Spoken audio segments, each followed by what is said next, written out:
नमस्कार दोस्तों सभी को। चलिए आज बात करते हैं कि आय प्रमाण पत्र, जाति प्रमाण पत्र और निवास प्रमाण पत्र बनवाने के लिए किस किस डॉक्यूमेंट की ज़रूरत पड़ती है और वो किस तरीके से बनाए जाते हैं। कि अक्सर लोग पूछते हैं कि क्या डॉक्यूमेंट चाहिए, कौन कौन सा चाहिए, फिर हम एक लिस्ट भेज देते हैं तो उसमें कस्टमर परेशान हो जाते हैं कि अब इनमें से हमको क्या लाना है। तो मैंने एक लिस्ट बनाई हुई है अपनी शॉप पर, और जो मुझे लगता है कि जो जो चाहिए, जिससे हमारे जो लेखपाल महोदय हैं वो उन डॉक्यूमेंट को देख करके यह पता लगाते हैं कि क्या यह व्यक्ति यहीं का रहने वाला है या कहीं दूसरी जगह का। तो कुछ डॉक्यूमेंट की लिस्ट है, वो मैं बता देता हूँ आपके पास क्या क्या होना चाहिए। और हर लेखपाल की अलग अलग रिक्वायरमेंट होती है, तो उस हिसाब से भी हम बताते हैं जब जब लेखपाल बदलते हैं। तो फिलहाल सुन लीजिए क्या होना चाहिए। तो सबसे पहले तो ये होता है कि जिसका भी ये प्रमाण पत्र बनना है उसको शॉप पर आना होता है, उसकी लाइव तस्वीर खींची जाती है और वो तस्वीर ही वहाँ पर अपलोड होती है। दूसरा, उनके पास राशन कार्ड, फैमिली आईडी या फिर बिजली का बिल होना चाहिए।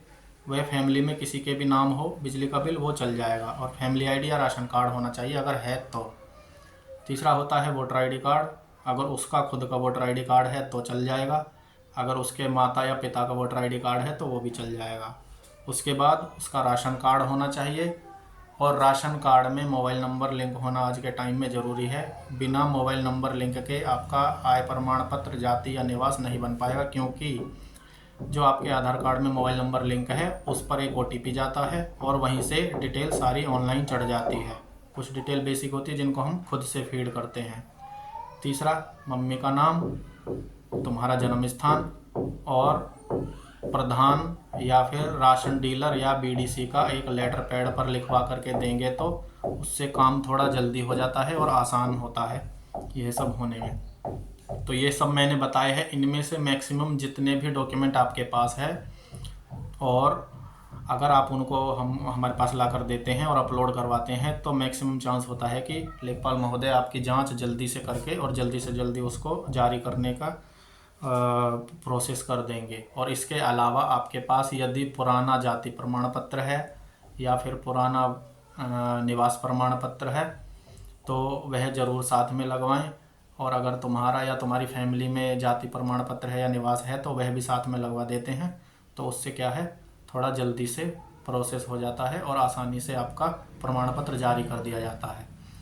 आजकल जो फ़िलहाल हमारे लेखपाल महोदय हैं वो कहते हैं कि अगर आप अपना बनवा रहे हैं कोई भी प्रमाण पत्र तो अपने पिता का आधार कार्ड ज़रूर लगवाएं, और अगर आपके पिता नहीं हैं, स्वर्गवास हो गए हैं, तो उनका मृत्यु प्रमाण पत्र ज़रूर अपलोड करें। अगर ऐसा नहीं करते हैं तो वो मैक्सिमम मैंने देखा है कि वो रिजेक्ट कर रहे हैं इस वजह से। अब वो सही है या गलत वो तो अधिकारी जाने, फ़िलहाल मैंने जो बताया है वो देख लेते हैं। एक दूसरा ये होता है कि हम इसको अप्लाई करते हैं, अप्लाई करने के बाद अगर पटवारी महोदय उसको रिजेक्ट कर देते हैं तो रिजेक्ट करने के 15 दिन के अंदर में आप दोबारा अप्लाई करवाते हैं तो जितना चार्ज हम करते हैं उससे आधे रुपये में आपका दोबारा अप्लाई हो जाएगा। अगर 15 दिन से ज़्यादा का टाइम लगाते हैं आप तो फिर आपको पूरी पेमेंट करनी होगी। टोटल पेमेंट मिलाकर जो भी होती है, स्कैनिंग की और प्रिंट निकालने की, स्टाम्प की, इंटरनेट की, हमारा चार्ज, सब कुछ मिला कर के जो भी पेमेंट रहता है वो आपको शॉप पर आने के बाद बता दिया जाता है।